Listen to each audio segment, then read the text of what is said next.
ایک حدیث میرا دل کرتا ہے آپ کو یاد ہو جائے. مستدرک للحاکم میں حدیث ہے. حضرت انس بن مالک رضی اللہ تعالیٰ عنہ فرماتے ہیں ایک بھائی حضور کی بارگاہ میں بیٹھا رہتا تھا. نکما نہیں تھا. شارحین حدیث کہتے ہیں کہ کسی مجبوری سے وہ کام نہیں کر پاتا تھا، یا کرتا تھا تو کام آگے نہیں چل پاتا تھا. ذہنی صلاحیت ہی شاید زیادہ نہیں تھی. یہ حدیث مشکات میں بھی موجود ہے، مستدرک للحاکم میں بھی موجود ہے. حضرت انس بن مالک رضی اللہ تعالیٰ عنہ فرماتے ہیں وہ حضور کی بارگاہ ناز میں بیٹھا رہتا تھا. اس کے بھائی نے آ کے شکایت کی، یا رسول اللہ صلی اللہ تعالیٰ علیہ وسلم، یہ کوئی کام ہی نہیں کرتا، کوئی محنت نہیں کرتا، کوئی جدوجہد نہیں کرتا، آگے نہیں بڑھتا.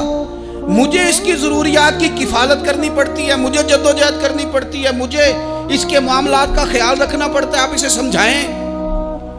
تو حضور نے بہت سارے لوگوں کو سمجھایا جو کام نہیں کرتے تھے. ہمیں سیاستہ میں وہ حدیث بھی ملتی ہے جس بندے کو نبی پاک صلی اللہ علیہ وسلم نے کہا تھا کہ تیرے پاس جو بھی گھر میں ہے لا، تو وہ پیالہ اور کمبل لائے تھے. حضور نے بیچ کے کہا تھا جا کلاڑا خرید کے لا اور لکڑیاں کاٹ کے تو بیچ کے اپنا اور اپنے گھر والوں کا پیٹ پال. یہ ساری باتیں اپنی جگہ پر یہاں نبی پاک نے ایک روحانی مسئلے کا حل بھی بتایا. اللہ کے محبوب علیہ السلام سے عرض کی حضور یہ یہیں بیٹھا رہتا ہے اور سارے ہی کام مجھے کرنے پڑتے ہیں. حضور نے نظر مبارک اٹھا کے بھائی کی جانب دیکھا جو بھائی کا شکوہ کر رہا تھا. تو کریم محبوب فرمانے لگے ہو سکتا ہے یہ جملے میرے محبوب کے، ان کو کہیں لکھنا، ان کی مٹھاس دیکھو، ان کا حسن دیکھو، اور بھائیوں کی محبت کے بیچ جو رسول پاک پیوند لگا رہے ہیں اور جوڑ رہے ہیں، اور جس انداز میں بھائی کو بھائی سے ملا رہے ہیں، اس لہجے کے حسن کی مٹھاس کو بھی ذرا چکھ کے دیکھو.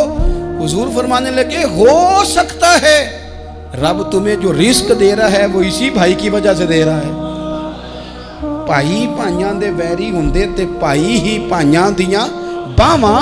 او بھائی ہو سکتا ہے اس کی وجہ سے تجھے مل رہا ہو، اس کی وجہ سے. وہ دروازے نہ بند کریں جن دروازوں کی برکت سے روزی آتی ہے.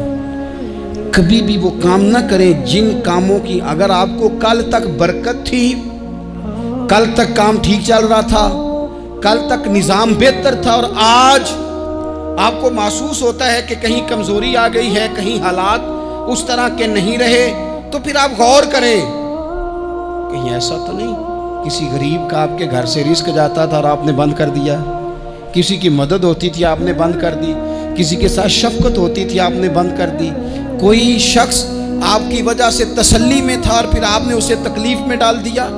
اللہ کے محبوب نے فرمایا تمہارے کمزوروں کی وجہ سے تمہیں رزق دیا جاتا ہے، تمہارے ضعیفوں کی وجہ سے تمہیں رزق دیا جاتا ہے. تم نے تو ایک بندہ یہ کہہ کے نکال دیا کہ جا تیری تنخواہ میں نہیں دے سکتا، لیکن کیا پتا کہ اس کی تنخواہ کی وجہ سے ہی باقی سارا کچھ بھی آتا ہو، کیا پتا کہ اسی کے سبب سے اللہ انعام فرماتا ہو. لہٰذا ان روحانی مسائل کا بھی تھوڑا سا خیال کریں.